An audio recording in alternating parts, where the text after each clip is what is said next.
I never expected to stand in front of a half-collapsed 17th century wall, clutching an audio file that could bring down an entire company. Yet there I was, phone shaking in my hand, heart pounding as I replayed the recording.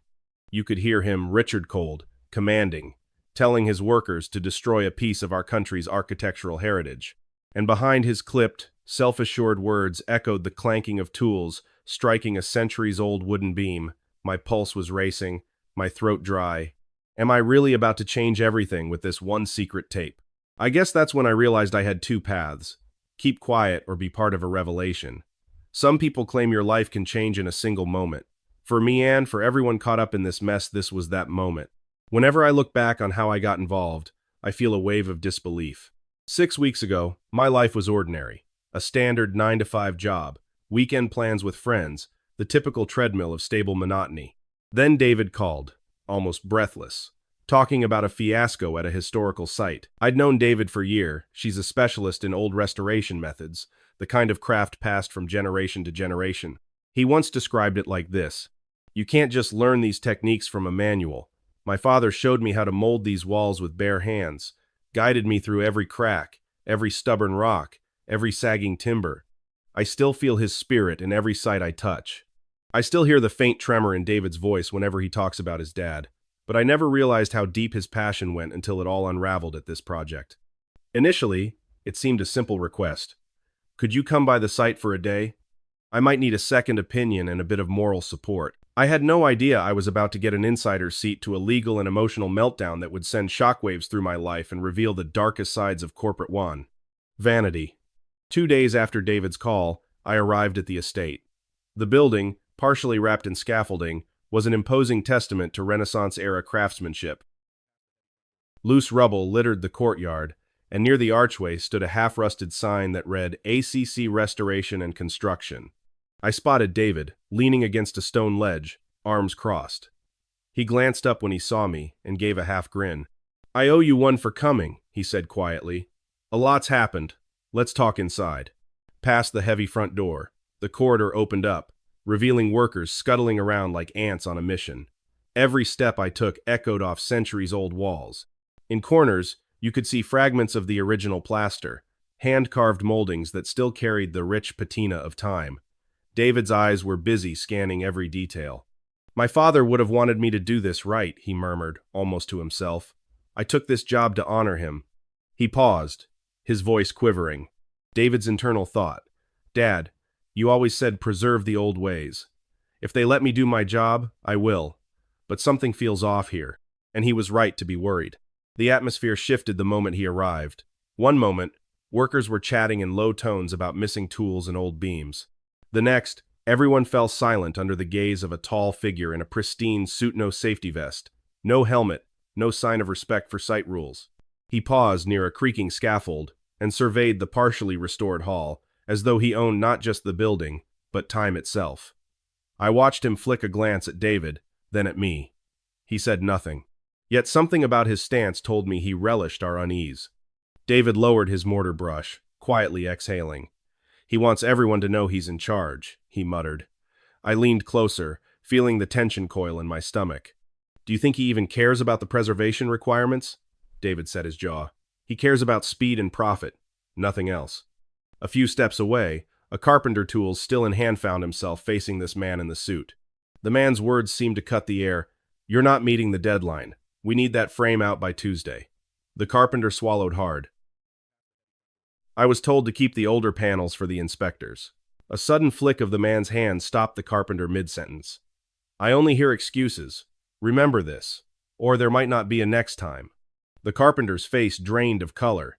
He looked at David as though pleading for backup, but Richard Deveron whispered that was his name, didn't wait for a response. He turned and strode away, shoulders stiff, two subordinates trailing him like shadows. David stepped in close, speaking under his breath.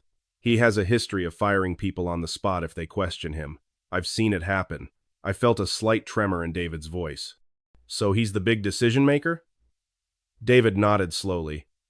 "He practically runs ACC, no matter who's technically on the board." Once Richard vanished into a distant corridor, the entire site seemed to let out a collective breath. One of the laborers approached David, eyes worried. "He's been talking about ripping out the interior arches, the laborer confided. David froze. Those arches are crucial. They were built in the 17th century. The laborer's voice trembled. He said they're obstacles, wanted the job done faster. We're afraid to say no. David glanced toward the empty hallway, then addressed the laborer in a low murmur. Try to document everything. If something goes wrong, we'll need proof. The man hesitated. What if he finds out? He threatens us with pay cuts. Or worse. David gave him a reassuring look. I won't let him bury you, just keep track. A distant crash echoed from outside. 2 junior carpenters rushed in, both wide-eyed. One whispered, He's already started clearing that side entrance. We thought it was just scaffolding he wanted moved, but now they're hauling away part of the original stone trim. David's face tightened. He knows that trim is under heritage protection. Does he think no one will stop him? I watched David stand there, silent for a moment, shoulders rigid with frustration. Finally, he said, This place is living history. My father taught me to show respect for every corner of these walls. If Richard tears it apart, he destroys a piece of our past. I tried to catch David's gaze. Are you going to confront him? He let out a heavy breath. I need the architect and the owner on my side first. Otherwise, it's his word against mine. He walked to a half-finished archway, gently resting his hand on the old stone. He may run this company, David whispered, but he doesn't own these stories. I won't let him take that away. And as the sky outside darkened, I sensed we'd only seen the beginning of Richard's manipulations. A quiet dread spread over everyone still working. We all knew something bigger, something far more consequential was about to unfold. Over the next few days, I joined David on site. My role was unofficial. I had a little construction knowledge from years back, but mostly I was moral support. I also turned into an observer, quietly noting the chaos swirling around. Richard publicly chastising a stonemason for not meeting a hidden deadline. Rumors of cost overruns that Richard demanded to fix by cutting corners. Whispered hints that a certain internal wooden brace wasn't up to modern code and might be removed entirely, even though the restoration plan insisted it must stay. Every time David got wind of these changes, he wrestled with intense frustration. Many of those historic braces, beams, and arches were protected by law. Tearing them out was illegal. Late one afternoon, under the half-light of sunset filtering through dusty windows, David paused to run his hand along a centuries-old timber in the main hall. He closed his eyes. David's internal thought. Dad, you'd be proud that I'm preserving a piece of our country's past. I promised you I'd take this craft seriously. I promised to keep your memory alive. I heard him inhale deeply, as if steadying himself. He was a builder too, right? I asked gently. My father, David began, voice quivering. He was everything. He spent 4 decades specializing in these ancient techniques: lime mortar, wattle and daub, timber framing. He taught me that every building has a soul, that preserving it isn't just a job, it's a duty. He passed on a year ago. This is the first big restoration I've done without his guidance. It's personal. I placed a hand on David's shoulder. Then we'll fight for it. We won't let them destroy what he cherished. David blinked rapidly, nodded, and turned back to the scaffolding. The conversation ended, but the resolve in his eyes said everything. 2 weeks passed. The tension grew thicker. Little by little, David kept discovering that certain staff, especially the new site manager, were obeying questionable orders from Richard. Entire structural supports vanished, replaced by cheap, modern solutions to save time. David fought back wherever he could, lodging complaints with the architect and the building's owner. But he lacked proof that Richard was behind the biggest outrages. That is, until an unlikely ally appeared, a junior ACC accountant named Harold. Harold was shy, always overshadowed by Richard's presence. One evening, while David was sweeping leftover debris, Harold approached him, glancing over his shoulder nervously. David, can you keep a secret? Depends on what it is, David said, half smiling. I have something, Harold stammered. A recording. It's from last week. I was trying to gather evidence because Richard's been pressuring us to manipulate the books. He doesn't want the city inspectors to know how much of the budget he's redirecting into his personal accounts. And then, I accidentally caught him instructing the foreman to tear down a historically protected interior beam. David froze, broom mid-sweep. A beam? Harold, that's the very part we needed to keep for the building to pass the heritage requirements. Are you sure he said that? Yes, Harold nodded, looking guilty. He specifically mentioned ignoring the stuffed shirts from Historical Society. He said if we do it quickly and quietly, no one will care in the end. I have it on tape. He pulled out his phone, eyes darting around. David's jaw clenched. Harold pressed play. Sure enough, Richard's voice crackled. It was Richard's voice on the recording. I don't want to hear any more about that archaic nonsense. Pull out the old brace entirely, replace it with something simpler, and keep it off the official logs. If it causes trouble, we'll say it was rotted or irreparably damaged. Do you understand me? And if you want to keep your job, you'll do exactly as I say. My heart pounded when David told me about it later. This was the smoking gun. This was the final puzzle piece proving that Richard was willing to commit an actual crime because removing a protected historical structure without authorization was illegal. We both knew this tape could shatter Richard's entire defense. But it also put Harold in danger. Richard was manipulative, vindictive, and extremely prideful. If he discovered Harold had recorded him, there could be serious repercussions. Yet Harold's conscience had finally outweighed his fear. Within a couple of days, that recording found its way through an anonymous tiptoe, a local newspaper. Talk about a bombshell. The headline read something like, "Renowned construction CEO orders secret destruction of historical architecture." Social media exploded, fueling further scrutiny. Suddenly, the local district attorney was sniffing around. People outside the city might have dismissed it as an internal scandal, but in our tightly knit community, this was huge news. Government officials who once turned a blind eye to Richard's arrogance began to circle like sharks. For once, Richard was on the defensive. But he wasn't backing down quietly. He was doubling down in ways that would shock us all. Shortly after the audio leak, Richard's attitude toward David worsened. One morning, David was meticulously applying a lime mortar mix to a section of the old wall. Richard appeared behind him, arms folded.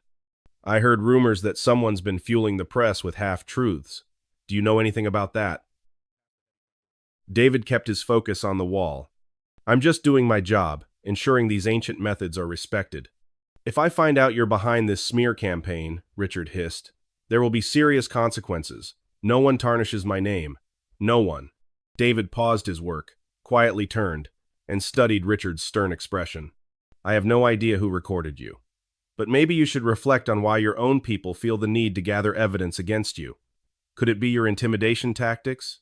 Your disregard for the law?" For a moment, Richard's face reddened. Then he forced a chilling smile. "You'll regret crossing me. I promise you that." As he spun around and marched away, David exhaled slowly. David's internal thought, "Dad, I'm standing my ground just like you taught me." But behind David's steady exterior, I knew he was unsettled. They had threatened him before, and we had no idea how far Richard might go. Rumors circulated that ACC was in KSOM employees had quietly resigned, and shareholders were in a panic. Not to mention the building's furious owners and heritage officials breathing down everyone's necks. Then came the day everything spiraled. I remember it all too well. It was a gray, rainy Tuesday and the site was understaffed. David and I were in a side corridor, discussing the next step for restoring the interior plaster. Suddenly, we heard frantic shouting from the direction of the main hall. We rushed over. There, half crumpled on the floor, lay a large piece of the building's original timber structure. The entire supporting brace Richard had insisted on removing was now splintered. Part of the ceiling above it looked dangerously close to caving in. Workers scrambled to secure the area.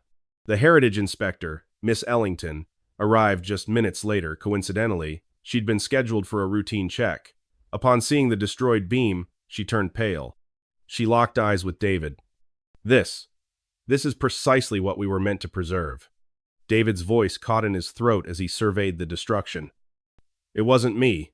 I would never. Someone did this behind our backs." She nodded, her expression hardened.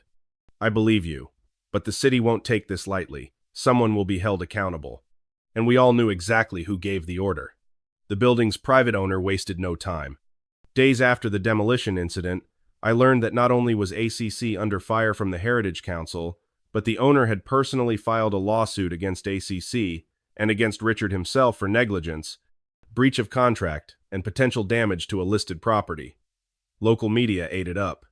Journalists interviewed neighbors, former ACC employees, and even the project's architect, who publicly expressed outrage. "I can't stand by while a priceless piece of history is destroyed for profit." For David, it felt surreal. He'd spent weeks trying to protect this site, and suddenly, everything was in meltdown. But then he got a letter from the owner's legal team. They wanted him to serve as an expert witness in the upcoming court proceedings. He was the key to proving that the method used on the building was historically significant, and that its illegal removal was devastating. David could hardly believe it. I'm just the craftsman, the subcontractor. Are they sure they need me in court? And the following answer goes from the phone. You're not just a craftsman, sir. You're the only professional on this site with recognized mastery in these ancient techniques. You're precisely the witness we need. David's expression shifted from shock to somber determination. David's internal thought, Dad, if there was ever a time to honor your memory, it's now. Richard, on the other hand, tried to bluff his way out of the court summons. He made a few public statements, each more self-justifying than the last. He claimed he was innocent, blaming incompetent subcontractors. He told reporters he had no control over what minor employees did. But that secret audio recording had already turned public opinion against him. The building's owners wanted justice. Heritage officials wanted accountability. The district attorney was interested in possible criminal charges. I was there in person, quietly slipping into a seat near the back of the courtroom, a place that smelled faintly of old varnish and leather. Rows of spectators were packed, including some ex-ACC employees. David sat at a table with the attorney, fiddling with the edge of his jacket in nervousness. And at the opposite table sat Richard, crisp suit, upright posture, radiating cold confidence. The session started with the owner's lawyer detailing the contract, the heritage laws, and the photographic evidence of the destroyed beam. Then came the big moment, the playing of that incriminating secret audio. The entire courtroom fell silent except for Richard's recorded voice commanding his men to pull out the old brace entirely. You could see Richard's face tighten when everyone turned to stare. Finally, the judge called David to the stand. He rose, swallowed, and walked forward, shoulders taut. He placed one hand on the Bible, or rather the oath card, and then faced the attorney. Sir, please state your qualifications. David explained his background. How his father, a builder of 4 decades, had passed on his life's work. How David spent years mastering methods from wattle and daub to the unique lime mortar blend needed to maintain structural integrity in these heritage properties. His voice trembled slightly when he mentioned his dad's name, but he cleared his throat and pressed on. These beams are not just wood. They represent craftsmanship that shaped our nation's historical identity. My father taught me to honor every joint, every grain. Removing it recklessly isn't just a violation of law, it's a violation of heritage. Attorney gesturing to the photographic evidence. From your professional standpoint, how would you classify the structural and historical impact of the demolished support? David inhaled. I could see tears shining in his eyes. Imagine erasing a page from an irreplaceable manuscript. That's what it means. The building can be stabilized with modern means, but the authenticity, the original soul, is lost forever. For centuries, that beam told a story about 17th century construction methods. Now it's destroyed. He turned to the judge, voice catching. Please understand, Your Honor, I'm not here out of spite. I'm here because I can't watch our history be ripped away by those who only care about profit. In that moment, an uneasy hush settled in. Even a few ACC loyalists seemed to shift uncomfortably. Richard refused to make eye contact. When it was Richard's turn to speak, he tried a last-minute pivot, claiming the wood was rotted, that he had expert advice, though no documentation was provided. The plaintiff's attorney swiftly cut through the facade. Could you produce any inspection records or third-party evaluations supporting your claim? Richard starts to answer. They weren't formal, just a brief conversation, but it was about the safety risk. But attorney interrupted him. Interesting, because we have multiple historical reports verifying the timber's integrity, and we have an audio clip of you instructing your staff to keep it off the official logs and lie to inspectors. Richard's face drained of color. Gasps rippled across the courtroom. In that instant, the image of the powerful, prideful CEO shattered like fragile glass. There was no storming out, no commanding presence. He looked cornered. I can't believe I'm losing everything because of that tape. By the time the judge recessed for deliberation, everyone seemed to sense the direction this case was headed. Outside, David and I stood on the marble steps. He was trembling with a mixture of relief and grief. You spoke your truth, I told him. No matter what, that counts. David nodded, eyes distant. I kept picturing Dad in the gallery. I hope he knows I stood up for what he taught me. Richard and his legal team stalked past us, ignoring David's presence. The lawyer gave me a curt nod, as if acknowledging how final things were. When the final ruling came days later, the court found ACC in breach of contract, with Richard personally liable for damages. Additional investigations into potential criminal charges were still ongoing, but the judge's order alone would cost ACC a fortune. The building owner immediately severed all ties, blacklisting Richard from any future contracts on their historic properties. The Heritage Council also planned to push for penalties. Even though we had yet to see any final jail time or formal sentencing, the personal lawsuit was a major blow.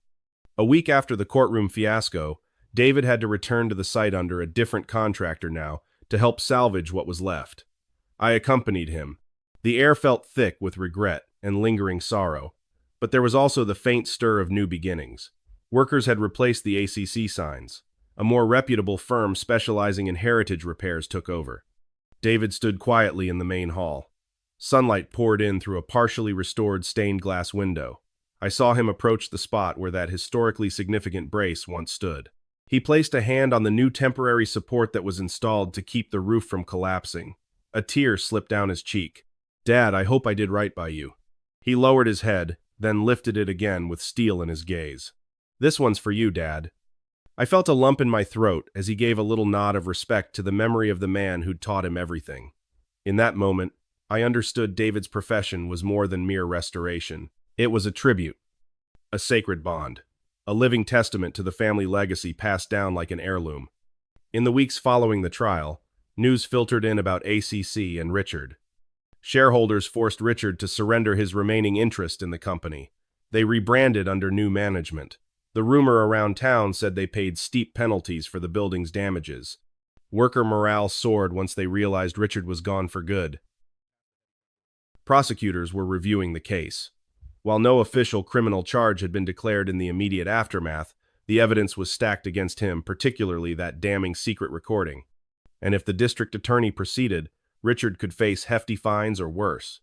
Harold's secret recording was validated by the courts, and he was hailed, quietly, as a whistleblower. Despite fears of retaliation, he found a new position with the city's finance department. He told David in a text message, "You showed me there's a right and wrong way to live. I can't thank you enough." Freed from ACC's manipulation, David soon got more restoration contracts. Word spread that he'd stood firm, preserving the old ways. Locals recognized him as the craftsman who stayed true to his father's legacy. He was swamped with new projects, each one an opportunity to honor that heritage he held so dear. And yes, the emotional toll was high. David confessed to me over coffee that he sometimes woke at night, reliving the demolition moment. The heartbreak of seeing that beam in pieces haunted him, yet he also felt pride for having stood up to Richard's tyranny. "Thanks for having my back through all this. Some days I felt like I was alone, just me and Dad's memory." David's voice shaking in gratitude. I patted his arm, smiling softly. We're never alone when we hold on to what matters. In the end, the greatest victory was about more than punishing a toxic, manipulative CEO. It was about preserving heritage, honoring the people who came before us, like David's father, who once poured love and care into every square inch of old buildings. It was about showing that dignity, honesty, and moral courage can triumph over greed and arrogance. A month later, I found myself walking with David among the scaffolds of the building site, now bustling with cautious optimism. Fresh timbers, carefully chosen to match the building's 17th century style, were being measured to replace the destroyed sections. It wouldn't be original, but it would still maintain the integrity of the building as much as possible. David stood silently, running his hand over the new wood. I could almost feel him whispering a silent prayer of thanks, or maybe a vow that he would never let destructive arrogance erase history again. And that, in essence, is where our journey settles.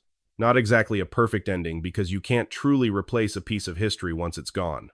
Yet it holds a bittersweet note of triumph. Justice served, a vile manipulator exposed, and a deeply respectful man reclaiming his father's legacy. To anyone reading, remember this story the next time someone claims, "Do you know who I am?" in an attempt to bully or exploit. We always have a choice, to look the other way, or to stand up for what's right.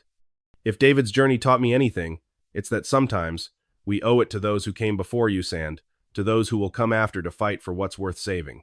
And somewhere, I suspect David's father is smiling, proud that his son chose to protect the past and carry it into the future, beam by beam, memory by memory.